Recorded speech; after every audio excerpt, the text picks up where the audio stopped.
There is quite a sizable difference in taking inspiration from a game but still creating a new original idea, and just outright lazily and shamelessly cloning a game.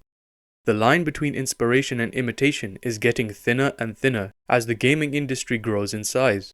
Ironically, you would expect to see an inverse proportion relationship between the size and the amount of imitation in the industry, since an increase in technological advancements should mean that there are more ways that game developers can experiment and try to create new, fresh ideas. Back in 1983, developers of games like Tetris were limited with a creative skill ceiling hindered by the technology available to them at the time. Even so, more original games were being released back in the day in comparison to the modern day gaming industry. In this video, I would like to take a look at both. The games that shamelessly steal ideas and concepts for their own benefit, and games that genuinely use others as inspiration to create a new and unique experience for the player, taking some ideas or concepts from other games, but largely keeping their own identity.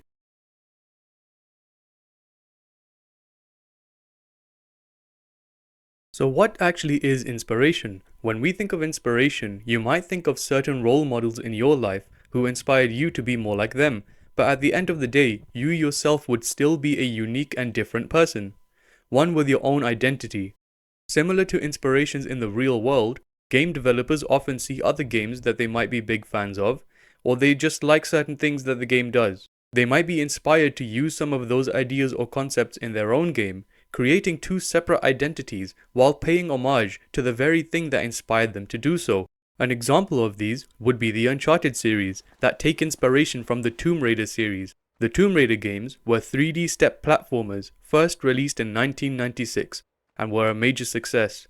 They followed the story of Lara Croft, a British treasure hunter traveling the world in search of ancient artifacts. Armed with her two iconic pistols, she would blast away all sorts of enemies, from lizards to humans to dinosaurs, as she delved deeper into these ancient cities. The game was a mixture of action, exploration, and puzzle solving. Puzzles required you to jump onto places, move objects, and levels were more linear, as were most of the games released during this time. Since the combat and shooting mechanics were still in their infancy, these older games focused less on combat and more on puzzle solving and exploration, whereas the Uncharted games are more cinematic action-adventure games with a much heavier focus on the cover-to-cover shooting mechanics and movie-like cinematics. Once you look into it, you find that the only similarities that the games do share is the treasure hunter looking for an ancient city generalized idea, which we've seen everywhere in media from movies to novels. However, upon the release of Uncharted, people were furious at the notion that Tomb Raider, one of the most iconic, loved, and popular games on the entire planet at the time, has had its idea ripped off and cloned. People called it Dude Raider, or Tomb Raider with more guns, and these allegations eventually fell upon the ears of Naughty Dog themselves. Naughty Dog claimed that the Tomb Raider series had nothing to do with the creation of the Uncharted series, and looking at the history of Naughty Dog, the company behind some of the most unique original ideas in gaming, people started to understand and move away from the notion that Uncharted was a clone of the Tomb Raider series. In an ironic twist of events, many claim that it is actually the 2013 reboot of the Tomb Raider games that follow more of an Uncharted formula, with a heavy focus on third-person cover-to-cover shooter and more of a cinematic approach to the game's overall story. Another game worth mentioning would be Elden Ring. When Breath of the Wild was released in 2017, it revolutionized the open-world sandbox style of gaming. A massive open-world game in which you could spend countless hours doing things that have absolutely zero correlation to the main story. Or you could go straight to the final boss with nothing more than a stick and a pot lid in your inventory. The game didn't really care, there were no requirements, and you were free to do whatever you wanted to do. It's clear that Elden Ring took inspiration from this formula, moving away from the more linear dungeon crawler games that FromSoft was known for. But Elden Ring put so much of their own Souls formula into the game, so many original ideas and creativity, that it became its own game.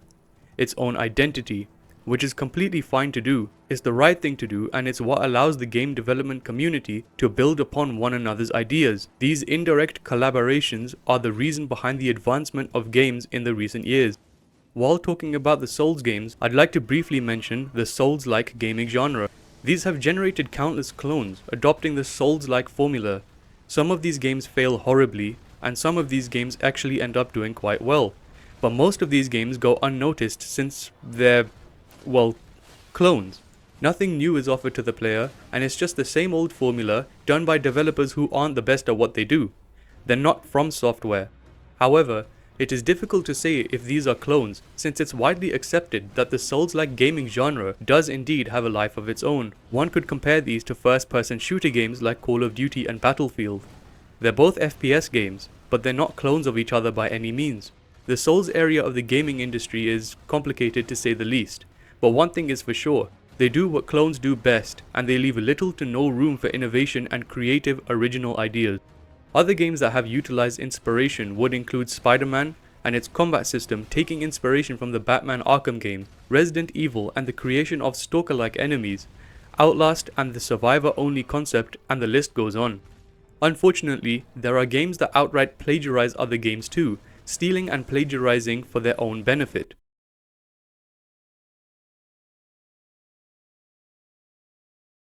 So let's take a look at what imitation actually is. As described by the Oxford Dictionary, imitation is the act of copying somebody or something. This isn't exactly the most accurate word to use since, for example, all of the Assassin's Creed games are essentially copies of each other, but they are all from the same company, Ubisoft, who owns the right to those games. What we want to look at is plagiarism, which is the practice of taking someone else's work or ideas and passing them off as one's own. Now that we've defined what imitation or plagiarism is, let's explore the motivations behind plagiarism. The word plagiarism is usually thrown around in academic settings like schools, universities, colleges, and you may have heard your teachers or professors use this word quite often. From my own research, the reasons behind plagiarism fall into 4 categories. These are the fear of failure. They're not confident in their work and fear failing unless they steal someone else's work who has already achieved a high grade. Unwilling to take new risks, unwilling to step outside of their comfort zone. This could entail trying new writing styles, gathering your own raw data, or choosing a topic that the rest of the class isn't doing to stand out, but in doing so, you will be venturing into unknown territory. Laziness. Students are lazy and don't want to put in the work, and just want to reap the rewards. They steal the work that they know already managed to achieve a good grade, hoping to steal the grade too. Time-related reasons or deadlines. Students are put on a deadline and don't have enough time to create high-quality original work, so they resort to copying others. It turns out that all of these motivations that a student would have to plagiarize all also apply to gaming companies, just under different contexts. Let's have a look. Fear of failure. A company is scared that the game will fail, so they copy other already popular titles and switch their game to the successful model. An example of this would be the aforementioned Tomb Raider games and their move to the more Uncharted-like style games since they know it works for the kind of game that they want to make. Another example would be games like Overwatch that switched to a live service model when they released a sequel essentially identical to that of Fortnite. Unwilling to take new risks. Companies see that a single idea is starting to take off and start to make games with the same concept. Examples include the Battle Royale game style of PUBG, H1Z1, Fortnite, and now even Call of Duty. Five Nights at Freddy's introduced the lore-heavy, first-person horror games centered around jump scares as the main scare mechanic, and gave birth to other titles like Poppy Playtime. Laziness. Ultimately, the goal of modern-day companies is sadly the money that the games generate, and not the passion to create good games. This unfortunately causes a lot of companies to plagiarize, because it's the easiest and quickest way to make a lot of money. Examples would include cheap clones and knockoffs of already existing mainstream games like Breath of the Wild and Genshin Impact. This is also very prevalent in the mobile gaming industry, where the same formula is copied and pasted over and over again, and you've probably come across 15 different game ads on YouTube by now that all promote seemingly different games, but are ultimately the same games with the same mechanics and concepts. Time-related deadlines.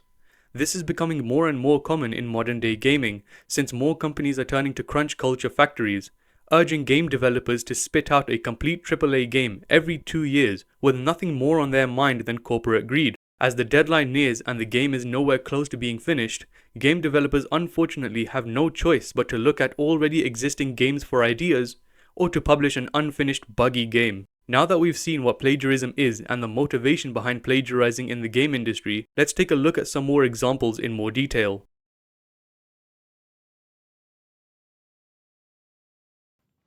When you hear the phrase video game clone, I'm not sure about anyone else, but the first game that comes to my mind is Genshin Impact and Breath of the Wild. It's easy to see how Genshin Impact blatantly ripped off of Breath of the Wild, from the look and art style, the world generation, the gliding system, the powers, the climbing, and stamina system, you name it.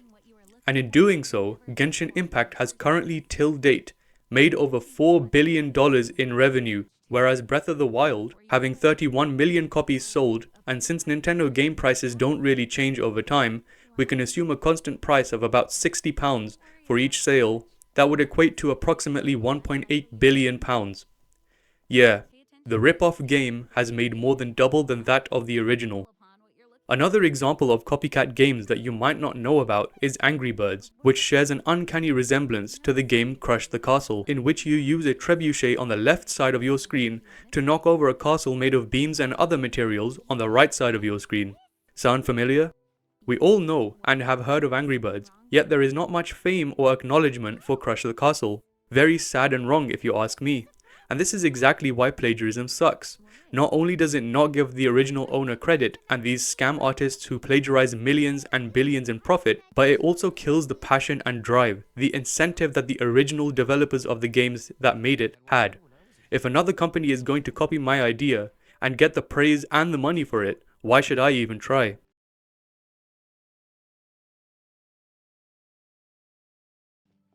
But it's not only plagiarism that is the issue. Imitation is also slowly killing creativity and innovation in game development.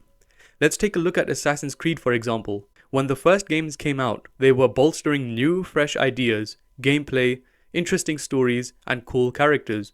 If you look at the modern day Assassin's Creed however, it's all the same garbage we've been getting for the last 15 years.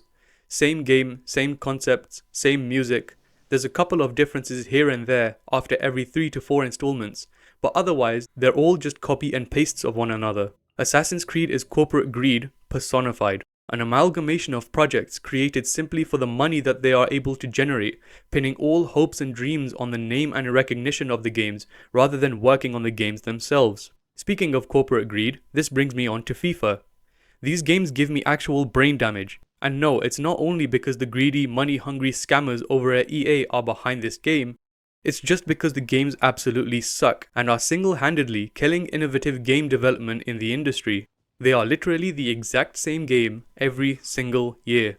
Not even Assassin's Creed is that bad in terms of schedule and similarity to its previous games. I just praised Ubisoft. That's when you know it's bad. Every single year, a new FIFA game comes out, featuring improved grass quality, another cringy pop song as its theme, and another brand new pack system, and that's pretty much it. That's all you get. And yes, you heard that right, every year the pack system is different, so you can't carry players over game to game, you can't carry over currency game to game, so that EA can suck your wallets dry year upon year. Anyway, that's just my feelings of the games themselves. There is a bigger issue here as these copy and paste type of games increase in popularity. And that is the death of creativity. Genuinely creative, fun and innovative indie games or even AAA games are being ignored and pushed to the side because of the garbage that are sport games popping up every year. Copy and pasting the same game and actually getting a ton of recognition from it. These games are consistently the brand and face of PlayStation and other gaming companies, showing up in ads, on the homepage in the PlayStation Store, and this is because they actually do generate a lot of revenue. But in doing so, the creativity of other game developers is ignored. Potentially creative and innovative games die, and corporate greed slithers its way into yet another industry, forcing us to see the same uninspired copy and paste games every single year in the store.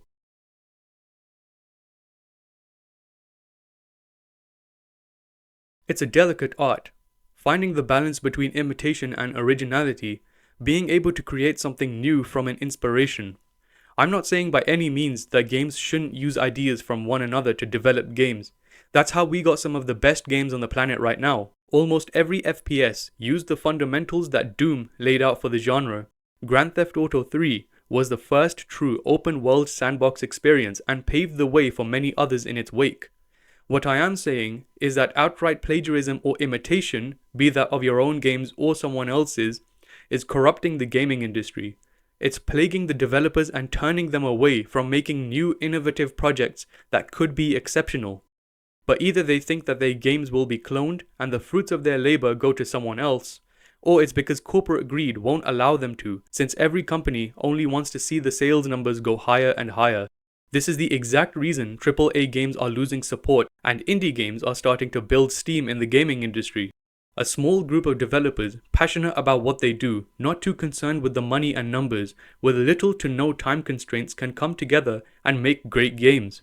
Personally, I don't think plagiarism and imitation will ever stop in the gaming industry, since it's hard to be creative and it doesn't guarantee you a buttload of money, and innovation in the gaming industry seems to be coming to a permanent end as companies are starting to shift more towards corporate greed and crunch culture.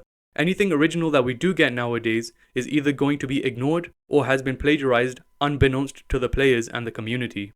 In the words of American playwright and novelist William Ing, originality is just undetected plagiarism.